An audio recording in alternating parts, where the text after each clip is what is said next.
Hello students, जीवा biology tutorials पर आपका फिर से स्वागत है। आज हम करने जा रहे हैं 10th क्लास बायोलॉजी का सेकंड चैप्टर, जिसका नाम है control and coordination. First of all, what is control?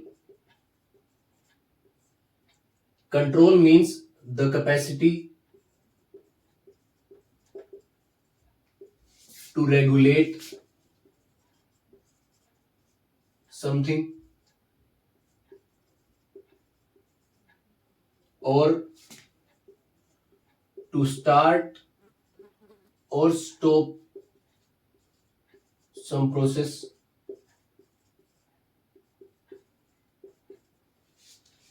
Control का मतलब है वो कैपेसिटी जिससे आप किसी चीज को रेगुलेट कर पा रहे हैं या फिर उसको स्टार्ट या स्टॉप कर पा रहे हैं, तो उसको बोला जाता है control. And what is the meaning of coordination? Coordination वो प्रोसेस है by which various organs interact and work together to maintain vital activities. वो प्रोसेस जिसमें ऑर्गन्स जो है एक दूसरे के साथ इंटरेक्ट करके वर्क करती हैं वाइटल एक्टिविटीज को मेंटेन करने के लिए हमारी बॉडी में, तो उस प्रोसेस को बोला जाता है कोऑर्डिनेशन। तो इस पूरे चैप्टर में हम कंट्रोल एंड कोऑर्डिनेशन पढ़ेंगे प्लांट्स में और ह्यूमन बींग्स में।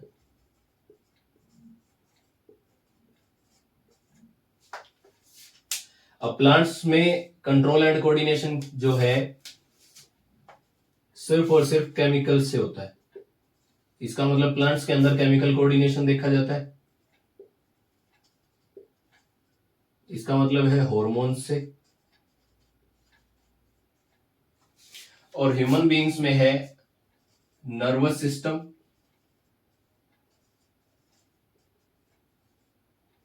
And chemical coordination.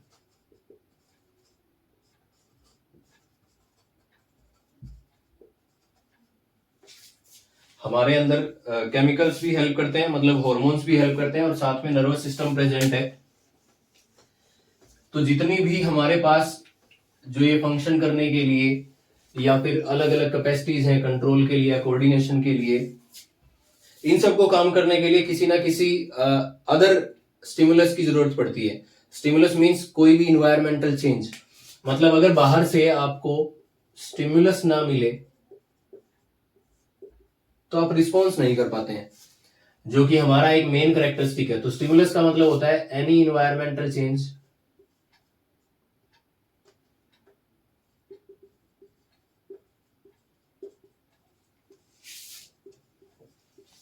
Due to विच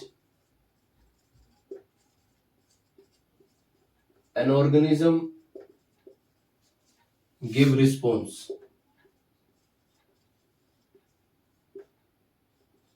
कोई लिविंग ऑर्गेनिज्म तब तक रिस्पॉन्स नहीं करता जब तक कि उसको स्टिमुलस नहीं मिलता है। अब इस स्टिमुलस को डिटेक्ट करने के लिए हमारी बॉडी में, ह्यूमन बीइंग्स की बात कर रहे हैं हम, इन ह्यूमन बीइंग्स स्टिमुलस को डिटेक्ट करके हमारे नर्वस सिस्टम तक पहुंचाना, और नर्वस सिस्टम के साथ साथ जो केमिकल कोऑर्डिनेशन हो रहा है वो सब कैसे काम करता है। तो ह्यूमन बीइंग्स में नर्वस सिस्टम जो है it is composed of two parts, central nervous system जिसको सीएनएस भी बोलते हैं, और पेरिफेरल नर्वस सिस्टम।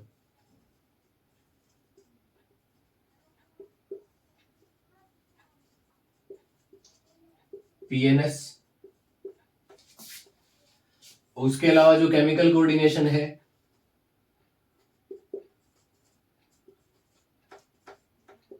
इसके अंदर प्रेजेंट है हॉर्मोन्स,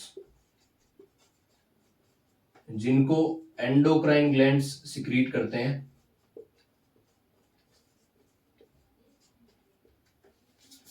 अब जो हमारे पास सेंट्रल नर्वस सिस्टम प्रेजेंट है, इसके अंदर ब्रेन और स्पाइनल कॉर्ड आते हैं, और जो हमारा पेरिफेरल नर्वस सिस्टम है, इसके अंदर आती है न्यूरॉन्स। न्यूरॉन्स जो कि फंक्शनल यूनिट है, functional unit of our nervous system. मतलब अगर न्यूरॉन्स प्रेजेंट नहीं है तो हमारी बॉडी के जो नर्वस सिस्टम है वो काम नहीं कर पाएगा, कंप्लीटली जो सुटेबल वर्क है वो नहीं हो पाएगा। तो हमारी बॉडी में कंप्लीट जो नर्वस सिस्टम है, सबसे पहले पढ़ते हैं कि स्टिमुलस को डिटेक्ट करने के लिए हमारे पास क्या प्रेजेंट है। तो हमारी बॉडी के अंदर जो हमारे पास सेंसरी ऑर्गन्स होती हैं, वहां कुछ रिसेप्टर्स प्रेजेंट हैं जो स्टिमुलस को डिटेक्ट करके न्यूरॉन्स तक पहुंचाते हैं, और न्यूरॉन्स उसको हमारा जो नर्वस सिस्टम है उसमें ब्रेन और स्पाइनल कॉर्ड तक पहुंचाता है, जहां से रिले होने के बाद जितना भी फंक्शन है वो कंप्लीट हो जाता है। तो रिसेप्टर्स हमारी बॉडी में जो है सेंसरी ऑर्गन्स के पास, सेंसरी ऑर्गन्स जिसमें आईज प्रेजेंट है, ईयर्स, स्किन, नोज और टंग। आईज जो है, इनके अंदर जो रिसेप्टर्स प्रेजेंट हैं उनको बोलते हैं फोटो रिसेप्टर। ईयर्स के अंदर जो रिसेप्टर प्रेजेंट है उनको बोलते हैं फोनो रिसेप्टर्स। स्किन के अंदर जो रिसेप्टर प्रेजेंट है दो टाइप के हैं, first is thigmo receptor, second is thermo receptor.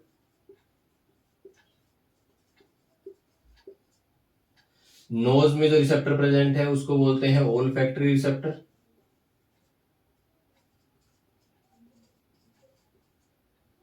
टंग में जो रिसेप्टर प्रेजेंट है इनको बोला जाता है गस्टेटरी रिसेप्टर।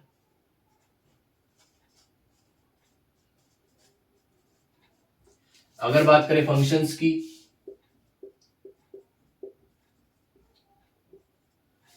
तो आईज में जो फोटो रिसेप्टर्स प्रेजेंट हैं ये लाइट डिटेक्ट करने में हेल्प करते हैं, लाइट डिटेक्शन। ईयर्स में जो फोनो रिसेप्टर प्रेजेंट है ये साउंड डिटेक्शन में।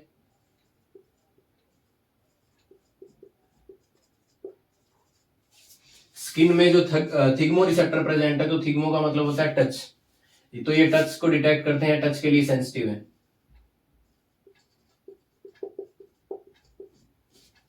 थर्मो रिसेप्टर जो है, थर्मो का मतलब होता है टेम्परेचर, जो टेम्परेचर डिटेक्शन में हेल्प करे, हीट या कोल्ड।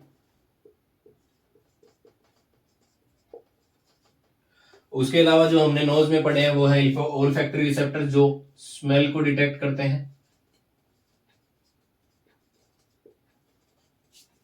फिर हमारे पास टंग में गस्टेटरी रिसेप्टर्स हैं जो कि टेस्ट को डिटेक्शन करने में हेल्प करते हैं।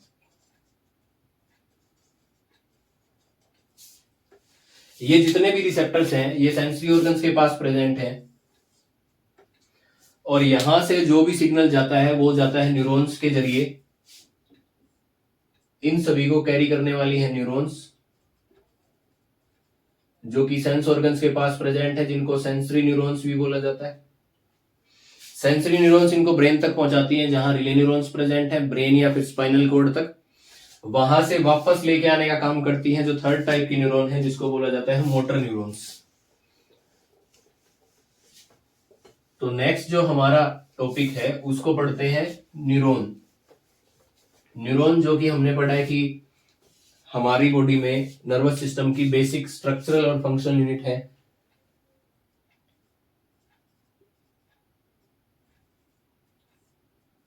अगर बात करें न्यूरॉन के स्ट्रक्चर की, तो न्यूरॉन का स्ट्रक्चर जो है, जो हमारी एनसीईआरटी की बुक में दिया हुआ है,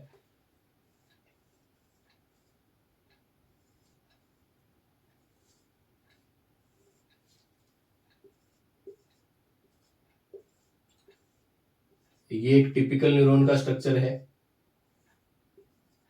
इसके अलावा भी न्यूरॉन का अलग अलग स्ट्रक्चर हो सकता है, जिसमें मैंने ये जो स्ट्रक्चर बनाया इससे थोड़ा सा डिफरेंट हो जाएगा।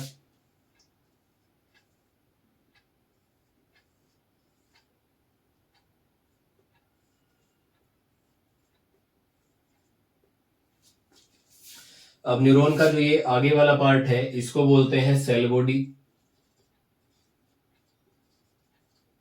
सोमा भी बोल सकते हैं, या बोलते हैं साइटोन। जो हेयर लाइक स्ट्रक्चर्स प्रेजेंट है इसको बोला जाता है डेंड्राइट। सेल बॉडी के अंदर सेंटर के अंदर न्यूक्लियस प्रेजेंट है। ये जो ग्रेन्यूल लाइक स्ट्रक्चर दिखाया है इसको बोलते हैं नीजल्स ग्रेन्यूल्स।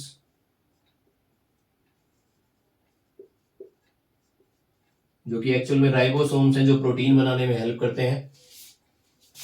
ये है एक्सोन और ये है एक्सोनल एंड, जिसको नर्व एंड भी बोला जाता है।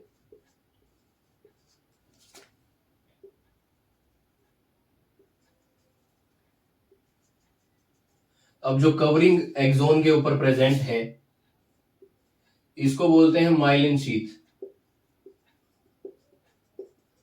माइलिन जो कि एक प्रोटीन है और जिसको बनाने के लिए ये डॉट लाइक स्ट्रक्चर जो दिखाया है इसको बोलते हैं स्वान सेल। स्वान सेल ही ये प्रोटीन जो है बनाती है, जो कि एक कवरिंग है एक्सोन के ऊपर। एक्सोनल एंड या नर्व एंड के ऊपर जो नोब लाइक स्ट्रक्चर, ये बल्ब लाइक स्ट्रक्चर दिखाई दे रहा है, इसको बोलते हैं साइनेप्टिक नोब। अब यहां से हमारी बॉडी में जो भी सिग्नल ट्रेवल करता है, एनी सिग्नल, जो भी सिग्नल हमारी बॉडी में जा रहा है बाहर से, जो भी स्टिमुलस डिटेक्ट किया और बॉडी में नर्वस सिस्टम के थ्रू जा रहा है, जिसमें न्यूरॉन उसको लेके जा रही है, तो ये ट्रेवल करता है हमारी बॉडी में इलेक्ट्रिकल इंपल्स की फॉर्म में।